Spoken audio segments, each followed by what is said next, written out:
다시 신저가를 갱신했습니다. 언제까지 두드려 패는 건지 잔인하게 오늘 10월 마지막 거래일인데 끝까지 하락을 했습니다. 월봉을 본다면 종가 저가네. 월봉을 이렇게 2달 연속 종가 저가로 밀어버렸습니다. 그래서 오늘의 하락 이유가 무엇인지 체크를 하고요. 신용잔고 지금 얼마만큼 줄어들었는지 많이 놀랍습니다. 그래서 신용잔고 함께 확인을 해보고 여러가지 종목들이 조금 변동성이 나오긴 했는데 굉장히 이유가 흉흉합니다. 그래서 어떤 이유들, 어떤 이슈들이 있었는지 알아보도록 하겠습니다. 본격적인 내용이 들어가기 앞서서 오늘 오랜만에 공지사항이 있어요. 아시겠지만 제가 지난 9월부터 이제 주덕의 트레이딩 반 9월 반을 시작을 했었죠. 벌써 이제 2달 과정이었는데 끝났습니다. 9월 반 때 배웠던 내용들, 일정 매매 관련해서 어떻게 접근을 해야 되고 어떻게 대응을 해야 되는지, 수익 매매, 신규주 상장 관련해서 신규주 매매, 다양한 캔들 패턴에 대해서도 좀 디테일한 부분도 좀 배우기도 했어요. 그래서 이번에는 조금 커리큘럼을 좀 바꿔서 좀 더 디테일한 부분들 11월 반이 새롭게 이제 모집을 시작을 했습니다. 그래서 여러분들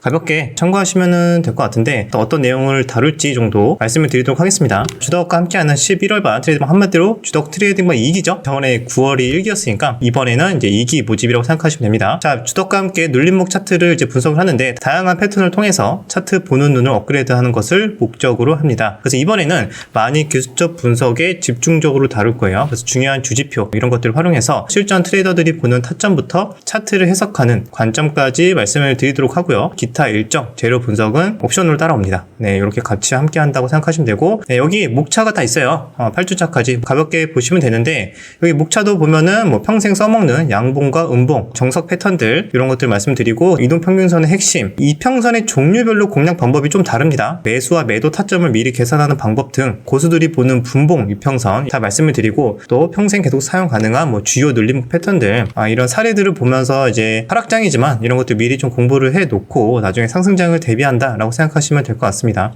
눌림목과 돌파 매매, 고수들의 관점 다양한 거 확인을 하고, 호가창 매매에서 확인해야 되는 것들과 시간의 단일가에서도 매매가 가능한 부분들이 있거든요. 그래서 그런 부분들 다루니까 여기 아래 링크 타고 궁금하신 분들은 요거 내용 확인하시면 될 것 같습니다. 아래 링크 들어가시면은 이제 신청이나 이런 것들 할 수 있으니까 아마 요것도 빠르게 마감이 되면은 시청이 안 될 수 있으니까요. 그 부분 이제 참고하시면 될 것 같습니다. 무엇보다 아마 이번에 11월 반 특징은 뭐냐면 차트의 주지표, 뭐 캔들 거리랑 이평선을 포함해서 약간의 그런 디테일들, 시초가가 어떻게 형성되느냐에 따라서, 그 다음에 어떤 캔들의 패턴이 완성되느냐에 따라서 대응 방법이나 이런 디테일한 부분들을 좀 많이 다룰 예정이에요. 나는 좀 전체적인 큰 흐름은 뭐 배우고 싶다 하시는 분들에게 조금 안 맞을 수 있는데, 실제로 눌림목 위주의 전업 투자자들이 어떻게 매매를 하는지 궁금하시다면은 이번 강의가 많이 도움이 될 거라고 생각이 듭니다. 여기까지 내용은 말씀드리고 이제 본론으로 넘어가도록 할게요. 자, 오늘 시장 코스닥이 2.8% 가까이 하락을 했고요. 그리고 코스피가 1.4% 신저가, 2300은 지키는 거 아니냐? 오늘 보기 좋게 2277포인트로 300을 이탈했습니다. 자, 그래서 보면은 이게 도대체 어디까지 빠지는 거냐? 신용잔고를 보고 조금 놀랐어요. 어제자 기준인데 17조 2천억이 좀 안 됩니다. 많이 하락을 했다. 오늘 이 정도 하락 나왔잖아요. 코스닥이. 그러면은 내일이면은 16조대로 들어오지 않았을까 생각이 듭니다. 그럼 16조대면은 거의 다 왔다고 생각이 들거든요. 근데 여기서 더 하락하려면은 정말 우리가 엄청나게 서프라이즈 할 만한 뭔가 트리거가 터져야 돼요. 그러면은 더 밑으로 하락할 수 있는데, 딱히 그냥 트리거가 터지지 않는다면은 보통은 16조에서 저점을 많이 형성하더라 말씀을 드렸는데, 어떻게 될지 좀 두고 봐야 될 것 같습니다. 그리고 신용잔고 역대급으로 많이 하락을 하고 있다 말씀을 드렸고, 자, 그럼 오늘 시장 도대체 왜 빠진 거냐? 2차전지 무참히 무너졌어요. 포스코 퓨처엠 신저가, 그다음에 에코프로 BM 신저가를 살짝 터치하고 굉장히 많이 안 좋은 모습이 나와주고 있죠. 그리고 원래 2차전지가 이렇게 하락이 나와주면은 사실상 거의 조금 반도체는 뭔가 시소타기처럼 조금 다시 올라가는 경향이 있었거든요. 근데 오늘은 같이 사이좋게 빠졌어요. 하이닉스도 마이너스 2%, 그리고 삼성전자는 실적 발표하고 약간 1.5% 상승이 나오더니 페이크였고요. 외국인들은 계속 팔아서 종가는 이제 마이너스 0.6%. 자, 이렇게 빠진 이유 중에 가장 큰 이유, 일단 2차전지 쪽에서는 이 이슈가 가장 컸습니다. 테슬라 주가가 마이너스 5% 이상 하락을 했는데, 그래서 5개월 만에 $200 선이 붕괴가 됐어요. 그 이유 중에 하나가 확실한 수요 감소의 시그널이 뜨지 않았나. 파나소닉의 배터리 셀 감산 뉴스가 나왔습니다. 나왔습니다. 테슬라의 어떻게 보면 배터리 주요 공급 업체 중에 이제 파나소닉이 배터리 감산을 한다라는 의미는 무엇일까? 그만큼 수요가 많이 줄어들었다라는 걸 의미하기 때문에 이것보다 확실한 증거는 없다. 감산을 하는데 그만큼 수요가 받쳐주지 못하니까 더 이상 많이 만들 필요가 없다? 줄인다 이거잖아요. 그러면 이것보다 그냥 직접적으로 이 시그널을 보내는 건 없는 거죠. 그래서 테슬라가 그걸로 인해서 꽤 하락이 나왔고, 그래서 목표 주가를 줄줄이 하향을 하는 이런 레포트도 나오기도 하고요. 그래서 이런 테슬라 하락에 따른 영향을 우리나라도 당연히 받을 수밖에 없죠. 테슬라뿐만이 아니라 대표적인 리튬 관련주의 이제 앨범알 종목들도 5% 하락이 나와주면서 막 신저가를 갱신을 했거든요. 리튬 관련주도 리튬 가격이 계속 하락을 하고 있다. 왜? 전기차에 대한 수요가 감소하고 있기 때문에 리튬 가격이 하락이 나오는 거예요. 그런 관점에서 본다면 2차 전지가 투자 심리가 안 좋은 이유는 결국 여기에 있다라고 생각하시면 좋을 것 같습니다. 그럼 언제까지 수요가 안 좋을까? 그거는 정확하게는 알 수는 없겠지만 결국에는 이런 고금리 여파와 연관이 있기 때문에 얘네들이 수요가 돌아서려면, 우리 자동차를 왜 삽니까? 기본적으로 이제 사치제죠. 돈에 좀 여유가 있거나 자동차를 바꾸고 싶을 때는 소득이 늘어나거나 좀 여유가 있어야 돼요. 근데 지금은 어떻죠? 금리가 너무 높으니까 이자 내기도 벅차. 근데 나의 가처분 소득이 너무 감소했어. 그러면 이제 필수 소비재만 조금 쓰면서 지내야 되는 건데, 지금 굳이 전기차를 막 바꾸고 막 해야지라는 사람들이 이제 점점 줄어들고 있다는 거예요. 그러면은 턴어라운드도 어느 부분부터 예상을 할 수 있느냐? 고금리가 꺾이는 시점, 어느 정도 충격을 좀 받을 만큼 좀 받고 나서 내년 한 중후반 좀 지나야 되지 않을까? 뭐 개인적으로 그렇게 생각을 하고 있는데, 아직까지는 시그널이 나오려면 조금 멀었다고 생각이 듭니다. 그러면은 그럼 주가 계속 하락할까요? 라고 생각할 수 있잖아요. 2차 전지가 그래도 장기적으로 봤을 때는 여전히 성장 섹터이기 때문에 계속 하락하진 않을 거예요. 지금 구간에서는 과대 낙폭이기 때문에 추가로 하락이 나온다고 해도 아마 기술적 반등 정도 왔다 갔다 하면서 계속 트레이딩 할 수 있는 구간을 줄 거라고 생각이 듭니다. 근데 본격적인 반등을 하려면은 전기차 수요가 살아나야 되고 리튬 가격이 오르기 시작해야 된다는 점을 봤을 때는 아직까지는 시기상조다. 그런 관점에서 어떻게 봐야 된다? 2차 전지는 과대 낙폭으로 트레이딩 관점으로만, 그냥 기술적 반등으로만 보고 매매하실 분들은 하셔도 되고, 나는 그냥 길게 볼란다 라고 하시는 분들은 뭐 지금이나 좀 더 하락을 했을 때부터 조금씩 모아가시는 분들도 있을 것 같은데, 저는 이제 주로 트레이딩을 하다 보니까 과대낙폭으로만 그냥 짧게 매매하는 전략으로 지금 대응을 하려고 합니다. 그래서 이렇게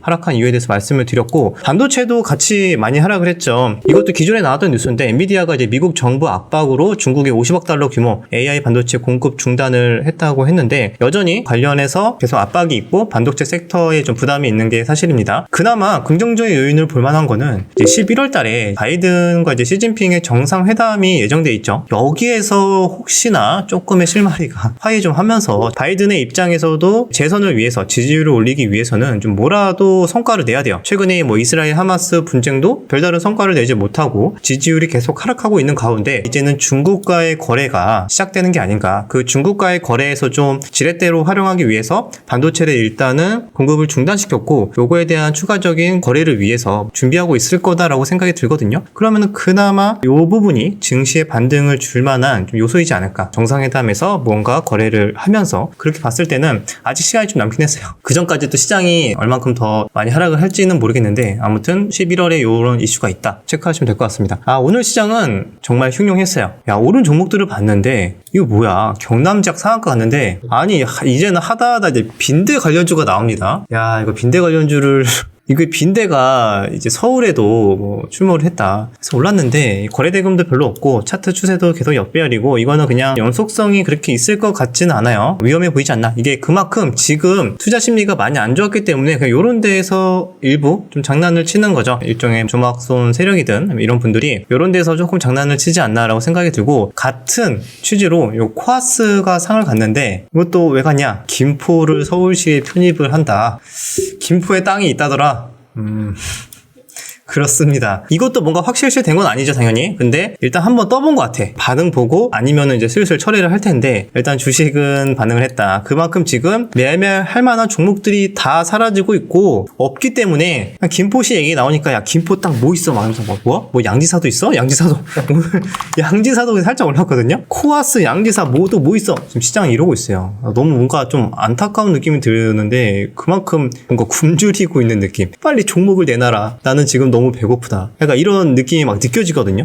지금 시장 분위기가 이런 걸로 인해서 그만큼 흉흉하다라는 걸 느낄 수가 있습니다. 금도 2,000달러를 돌파를 했죠, 최근에. 그래서 오늘도 뭐 엘컴텍 금 관련주들이 좀 막 괜히 할 거 없으니까 이런 데에 많이 몰렸어요. 그래서 엘컴텍이 최근 고점을 돌파를 해줬고, 이렇게 소형주에 거래대금이 2,200억의 단타, 시가총액 이상으로 거래대금 왔다 갔다 했습니다. 여기에서 뭐 단타대회가 이미 오늘 열렸네요. 이런 흐름이 나왔다. 특징적으로 이 종목과 일부 뭐 방산주 이런 종목들이 역시 오르긴 했는데, 전쟁 또 금융시장의 불안감으로 인해서 안전자산으로 조금 몰리고 있다고 생각하시면 될 것 같습니다. 그래서 금이 뭐 많이 급등한 건 아니에요. 근데 할 거 없으니까 또 이쪽에 돈이 몰렸다라고 보시면 될 것 같고, 그리고 오늘 특징적이었던 화장품주가 좀 올랐어요. 아모레퍼시픽이 실적이 예상보다는 양호하게 나온 점도 있고, 그 다음에 플러스로 아모레퍼시픽이 일단 분위기를 좋게 만들었고, 그 외에도 뭐 뷰티스캔이나 마녀공장이나 이런 신규주 몇몇 종목들도 오르기 시작했고, 코리아나 등 이런 종목들이 올랐는데, 이후에는 우리 그 전에 한번 였고 밑골이 쭉 나왔을 때 광군제 기대감 이런 것들이었죠. 제가 그때 말씀드리기로는